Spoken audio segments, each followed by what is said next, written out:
Bonjour les amis, bienvenue sur ma chaîne YouTube Dragon Street Photographie. Je suis David, photographe de nature, voyage et paysage. Et aujourd'hui je vous propose de voir les masques de luminance statiques et les masques de luminance créés à partir du système Blend If de Photoshop dans le panneau de Tony Kuiper, le TK9.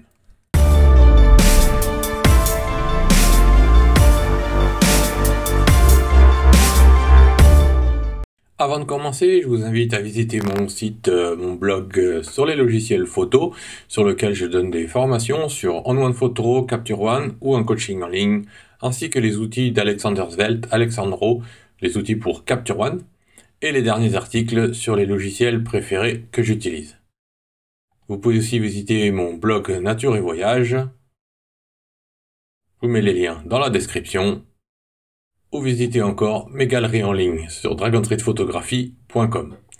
Sans plus attendre, passons sur le TK9 et les masques de luminance et les masques générés à partir du Blend If. Avant de commencer, je vous propose une petite révision sur le Blend If et voir comment il fonctionne. Donc le Blend If, si je double-clique sur mon deuxième calque ici, comme vous pouvez le constater, il y a le panneau des styles de calque qui va s'ouvrir donc dans les options de fusion. Notre système Blend If, c'est ici donc où nous avons la couche du gris, rouge, vert et bleu, avec le calque actif qui est celui donc avec mon dégradé bleu, et en dessous le calque avec le dégradé en noir et blanc. Je vous propose donc de voir comment fonctionnent ces deux curseurs. Alors, nous avons ce panneau directement qui est le panneau natif donc de Photoshop, mais dans le TK9, le multimasque, nous avons deux raccourcis. Si j'appuie sur la touche Alt, par exemple ici, vous allez donc un double petit carré et vous avez une explication juste en dessous qui s'ouvre en disant masque de comparaison sur Blend If, ici pour créer des masques, et celui-ci ici qui va être l'édition, donc un peu à l'image de Photoshop, de l'option la fenêtre native, mais nous allons voir que nous avons des petites différences. Voilà. Donc, commençons de suite par la fenêtre native de Photoshop. Donc ici, je suis sur le calque actif qui est mon bleu dégradé. Et en fait, je vais pouvoir travailler sur le calque actif, donc le curseur du haut, la glissière du haut va correspondre à mon dégradé bleu, la glissière du bas va correspondre à mon dégradé noir et blanc. Si je fais glisser mon curseur des hautes lumières ici en haut, je vais tout doucement faire disparaître mes hautes lumières de mon calque actif, ce qui veut dire que je vais voir mon calque du dessous. Donc du coup, il n'y a que cette zone qui va être visible, et la zone claire de mon calque va disparaître. Donc la zone claire, le dégradé clair étant ici sur mon calque bleu. Maintenant, pour gérer la transition, comme ceci, pour gérer la transition, je vais appuyer sur le bouton Alt et je vais pouvoir créer une fusion dégradée beaucoup plus propre. Comme ceci, et comme vous pouvez le constater, mon curseur se fend en deux. Voilà, et je peux aller jusqu'à l'autre bout. Donc comme vous pouvez le voir, j'ai la zone la plus claire de mon calque du dessus qui tout doucement se fond avec celui du dessous. J'ai un petit icône ici pour me dire que j'ai utilisé les options de fusion.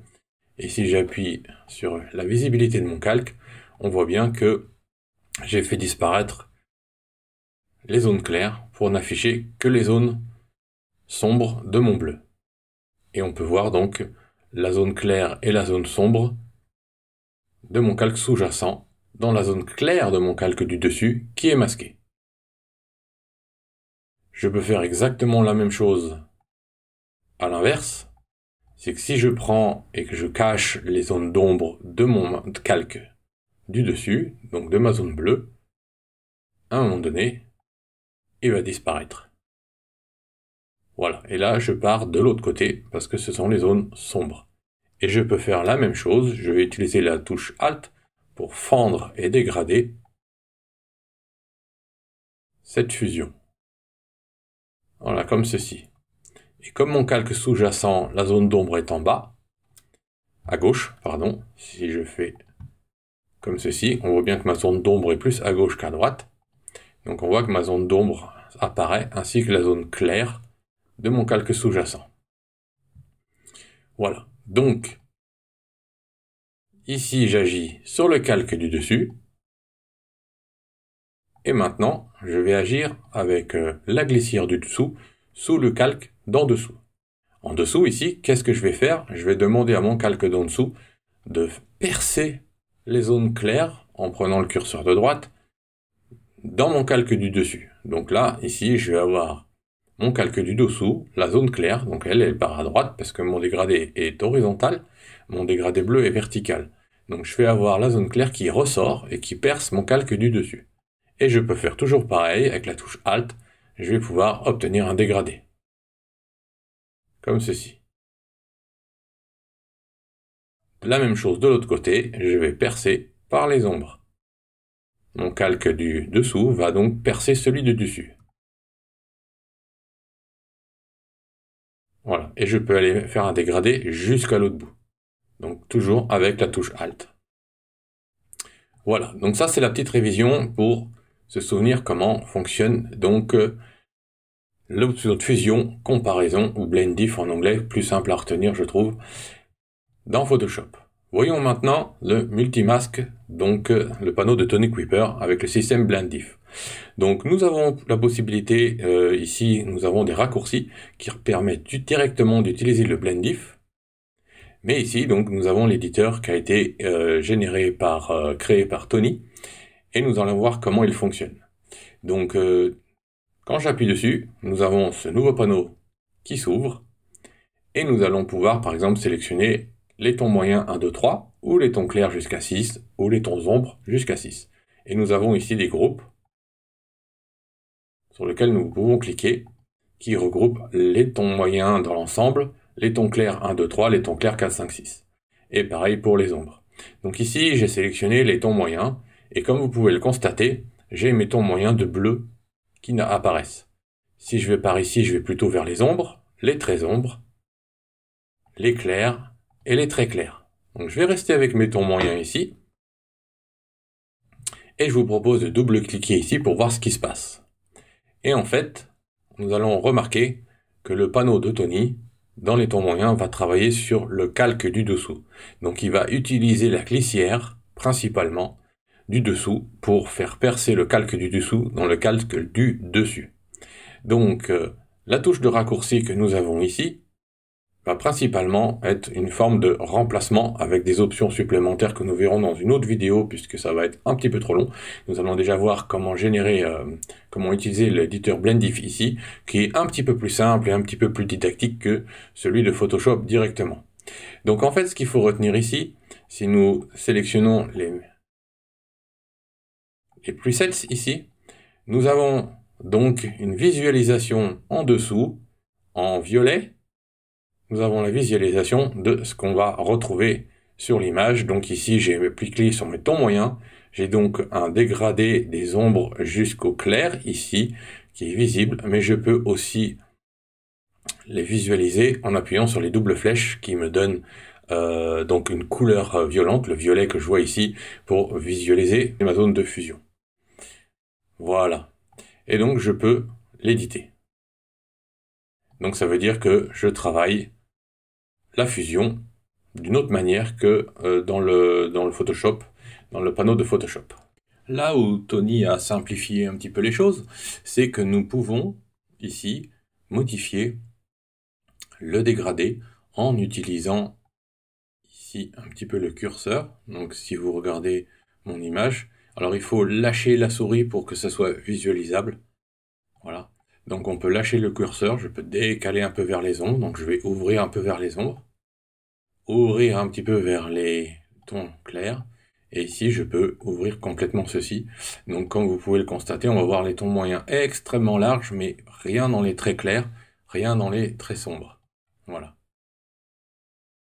Donc en fait, avec la visualisation de la sélection, de l'option de fusion en violet, on voit beaucoup mieux. Maintenant, si je clique encore sur mon panneau Photoshop pour voir ce qui s'est passé, eh bien, on va constater que à chaque fois, on va travailler un demi-curseur. Donc le bas, ici, correspond au curseur d'en bas, celui de gauche, et le curseur de milieu à celui de droite. Donc je peux pas travailler le panneau de Tony et en même temps avoir la fenêtre ouverte. Mais si par exemple je glisse comme ceci les curseurs à fond, si je reclique dessus, on va voir que voilà, mon curseur noir est caché derrière et mon curseur blanc est derrière aussi celui-ci. Donc on retrouve exactement, donc ça correspond bien à la glissière du bas qui permet donc de faire percer mon calque sous-jacent dans celui du bleu en haut. Et donc je peux sélectionner avec les presets 1, 2, 3, 4, 5, 6 par exemple dans mes ombres, dans mes clairs de la même manière, des presets un petit peu plus larges ici, et on a une visualisation ici sur le dégradé de ce que ça donne, où on peut l'afficher sur l'image, de ce qu'on va faire percer du calque d'en dessous sur celui de dessus. Si je double-clique encore sur mon panneau Photoshop, on a bien ici une représentation identique à ce qui se passe là. Voilà. Maintenant, si on clique droit sur celui du haut, on va avoir un effet reset. Donc en fait, on réinitialise le demi-panneau. Voilà. Donc ce qui sous-entend que si on ne veut pas utiliser les presets qui sont ici, on peut tout à fait faire les options de fusion nous-mêmes. Donc ici, comme cela. Donc j'ai un dégradé ici, où je fais apparaître mes ombres, mes zones claires, et tout doucement mes ombres disparaissent. Si je vais dans l'autre sens, voilà, tout doucement je fais remonter mes zones claires du calque d'en dessous sur celui du dessus.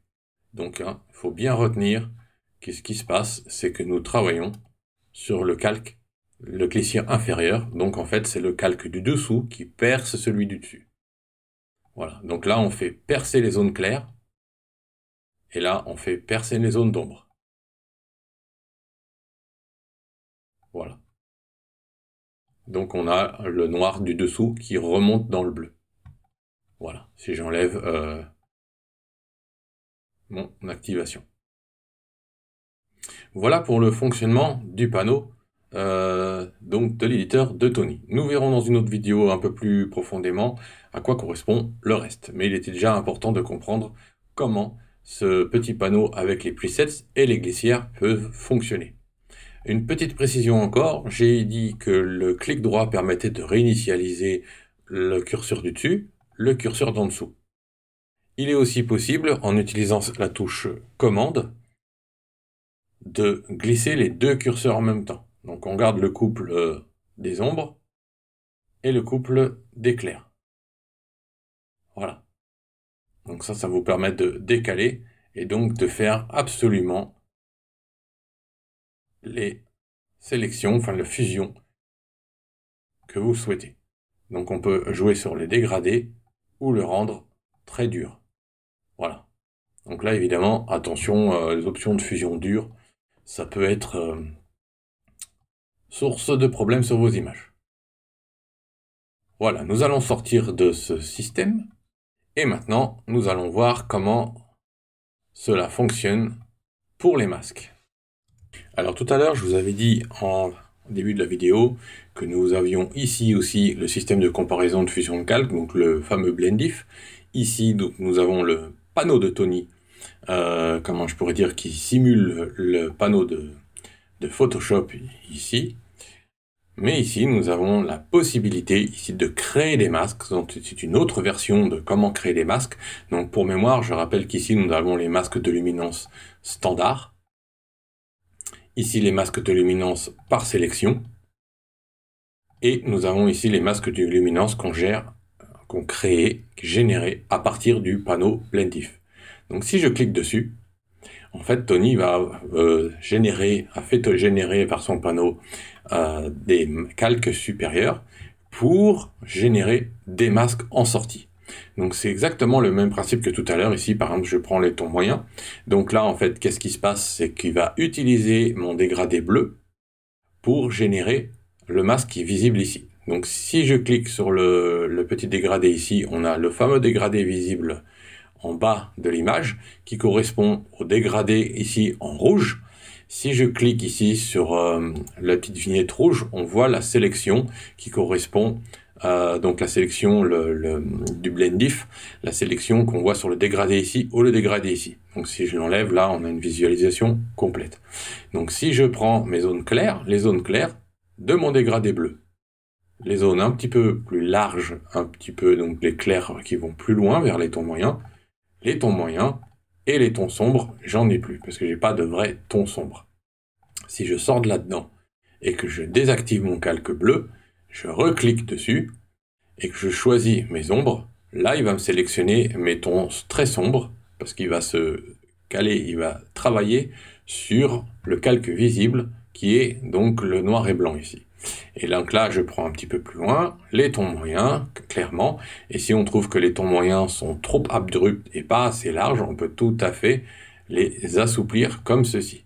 Voilà, donc attention, parce que ça va assez vite. Voilà.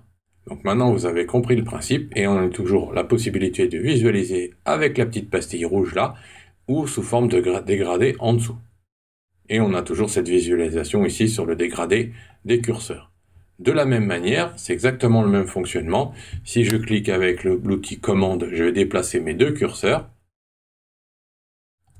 Avec en haut ou en bas. Et si je clique droit, je réinitialise mes curseurs. Si je souhaite visualiser mon calque sous-jacent, donc là ça va pas être génial, mais on a les deux petites flèches. Donc ça c'est mon calque ici. Et là, je visualise le masque qui est en cours de fabrication. Je vais enlever le petit dégradé en bas pour pas que ça gêne. Voilà, et donc là on voit le calque et le masque. Donc nous allons voir ça dans un cas pratique sur une image ensuite derrière. Donc j'ai toujours mes presets et j'ai toujours mes presets un petit peu plus larges. Donc là j'ai sélectionné mes tons moyens. Nous avons ici dans la zone grise la possibilité de modifier les calques, donc là la visualisation de la création du masque de calque qui va s'appliquer ensuite sur un calque de sortie. Donc je peux le modifier en faisant une courbe par exemple. Donc ça va travailler mon calque plus ou moins. Ou encore les niveaux comme ceci. Donc là je modifie toujours la visualisation du calque, du masque de calque. Et ici, dans la zone sombre ici, si je clique sur la courbe ou la teinte de saturation ou les niveaux, je vais prendre des niveaux par exemple, j'ai bien mon masque qui est appliqué sur mes niveaux. Donc c'est ça, ce à quoi sert ce bouton. Ici, c'est la zone de création de masques. Et ici, on crée des masques à partir du système Blendif. Et nous avons fait un calque de ton moyen. Donc ensuite, il ne me reste plus qu'à travailler mes niveaux. Et le travail des niveaux est filtré par le masque ici. Ce masque-là, voilà. Et donc, mon ajustement des niveaux ne travaille que dans la zone blanche, puisque la zone noire masque tout.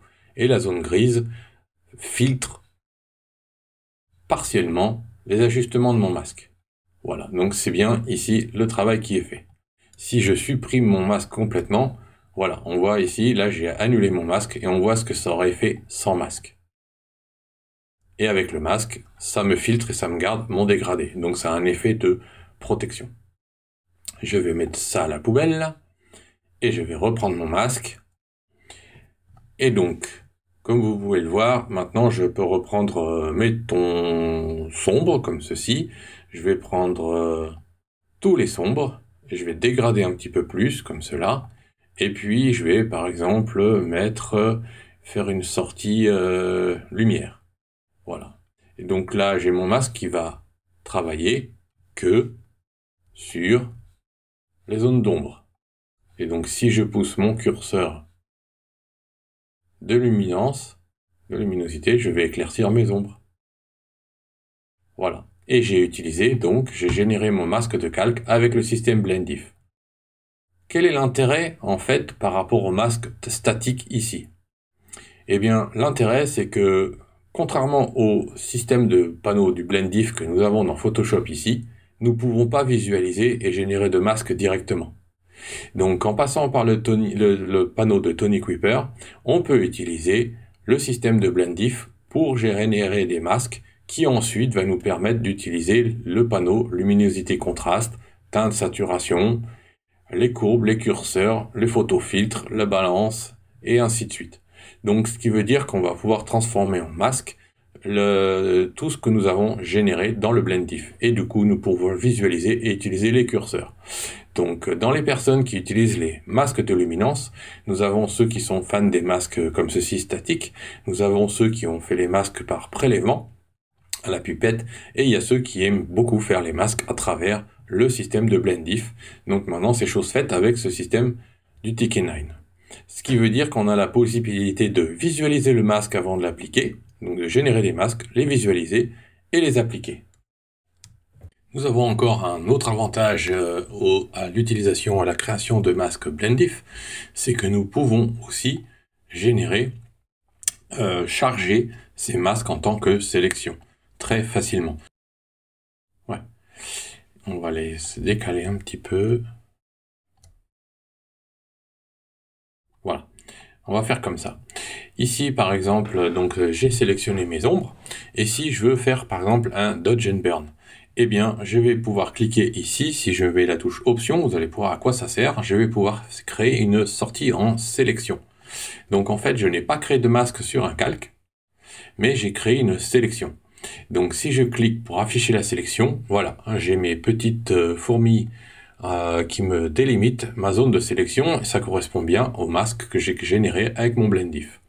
Si je masque cette sélection et puis que je prends par exemple un pinceau, on va dire clair, je vais agrandir mon pinceau. Il faut que je mette un calque quand même pour faire ça. Voilà, et j'ai toujours ma sélection qui est active. Eh bien, quand je vais peindre ici, ça fait rien du tout. Quand je vais commencer à peindre là, je vais commencer à peindre, donc avec mon pinceau, la couleur bleue, qui est la première couleur. Voilà. Et donc je peins dans la limite de la sélection qui a été générée à partir du Blendif et chargée ensuite. Donc je peux changer ma couleur, évidemment. Voilà. Voilà, donc j'ai généré une sélection qui filtre mon pinceau grâce au système de Blendif, donc le panneau de Tony. Voilà, je vais mettre cela à la poubelle, et je vous propose de voir maintenant ce que ça donne sur une image réelle comme celle-ci. On commence bien évidemment par créer le masque. On va par exemple sélectionner les tons sombres. Voilà. On va prendre les tons sombres, donc ils apparaissent ici bien en blanc, parce que c'est là où on veut les tons sombres en blanc, c'est là où va s'appliquer la correction. Donc par exemple, si j'utilise, je fais une sortie avec les niveaux, eh bien j'ai mon masque qui est bien appliqué ici, mon masque, mon image, et je vais pouvoir ajuster mon image filtrée par mon masque, créé par le Blendif. Donc là, on est dans l'utilisation d'un calque standard, mais voici l'astuce clé qui devient très intéressante. Je mets cela à la poubelle. J'ai dit tout à l'heure dans l'exemple que nous pouvons utiliser le Blendif, par exemple, des tons sombres en les chargeant comme calque. Et ici, on peut faire on va faire un dodge. Donc je vais prendre mon pinceau clair. Je vais réduire la taille de mon pinceau. Ça ne va s'appliquer qu'aux zones sombres. Donc si je peins ici, ça va rien faire du tout. Si je commence à aller là, je vais commencer à éclaircir certaines zones.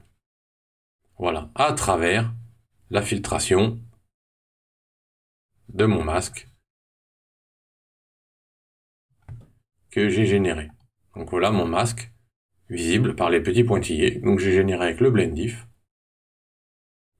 Et je peins sur un calque gris ici pour éclaircir.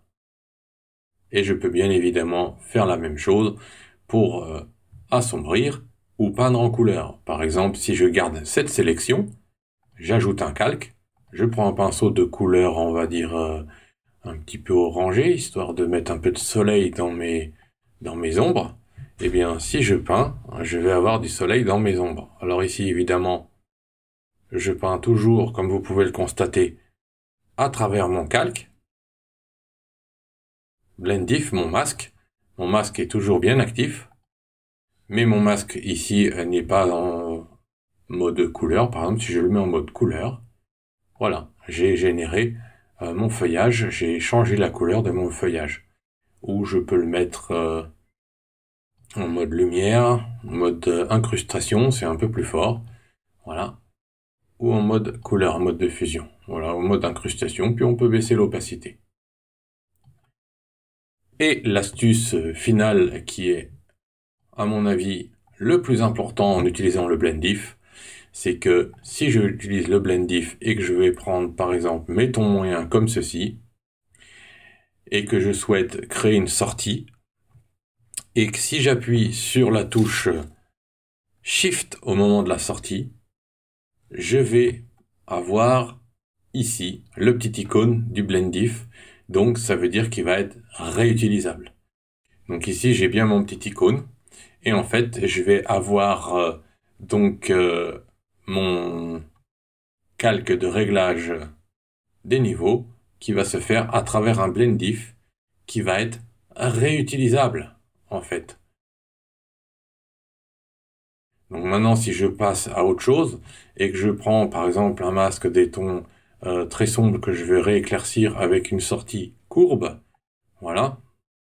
Ici j'ai généré mon masque sans la possibilité de réédition. Mais si je souhaite le faire avec une possibilité de réédition, je prends mes zones sombres ici, la courbe, et je clique sur le bouton Shift. Voilà, j'ai mon petit icône. Et en fait, je peux tout à fait utiliser mes courbes pour éclaircir mes ombres, comme vous pouvez le voir sur l'image. Et si je souhaite modifier, je peux cliquer sur le petit icône et je peux modifier mon blend diff. Et je peux aller remodifier celui d'en dessous. Voilà. Et ce qui est encore plus avantageux, c'est que ça reste dynamique. C'est-à-dire que si je vais ici et que je vais directement faire une courbe sans masque et que je fais juste un contraste de ma courbe, le blend diff en haut s'adapte à ce changement de luminosité. C'est-à-dire que ici, ma luminosité de mon calque a changé, donc mes calques blend diff avec mes réglages vont suivre la courbe qui a été faite en dessous. Ce qu'il faut comprendre, c'est que le système de blend diff nous a permis de créer une filtration de calque sur une plage sélectionnée par les curseurs. Si nous faisons par exemple la même chose, alors je vais décocher par exemple les niveaux ici, et je vais décocher ma courbe de contraste ici. Si je fais par exemple le courbe des niveaux d'un blend diff, alors j'avais fait quoi ici? J'avais fait les tons moyens assez larges. Si je refais les tons moyens assez larges, mais sans la possibilité de rééditer, et que je fais avec les niveaux sous forme statique, je fais sous forme statique comme ceci, voilà, et bien là, je ne peux pas les rééditer. Donc, ce qui veut dire que si je fais, alors mes niveaux qui ont été ici, j'avais réduit un petit peu les tons clairs. Si je fais un petit peu comme ceci, eh bien, si j'ai une correction qui a été faite sur les calques de en dessous, les blend diff vont s'auto-adapter parce que la sélection est faite via une plage. Donc si je change la luminosité qui sort de la plage sera exclue du filtre, et la luminosité qui va rentrer dans cette plage ici va s'inclure automatiquement dans le filtre. Chose qui n'est pas possible ici, tout simplement parce que mon calque ici, il est fixe, et que j'ai une sélection qui a été faite, et je ne peux pas, je peux le refaire, par exemple, mais il n'est pas auto-ajustable par rapport à une correction qui a été faite dans les calques inférieurs. Voilà, donc ça peut être extrêmement pratique en termes de dynamique et d'adaptation quand on fait beaucoup de calques de développement et qu'on veut corriger certaines petites choses en dessous et que le reste s'adapte automatiquement, sinon on est quasiment obligé de tout rééditer les calques du dessus. Voilà, je pense que nous avons fait le tour des utilisations et de la génération des calques blend diff et de leurs avantages. Et dans une prochaine vidéo, nous verrons l'utilisation du blend diff appliqué avec les options complémentaires que nous avons en dessous. Voilà, j'espère que cette vidéo vous sera utile et je vous dis à très bientôt pour de prochaines vidéos sur Dragon Street Photographie. N'oubliez pas de vous abonner si vous souhaitez être au courant des nouvelles sorties. À très bientôt.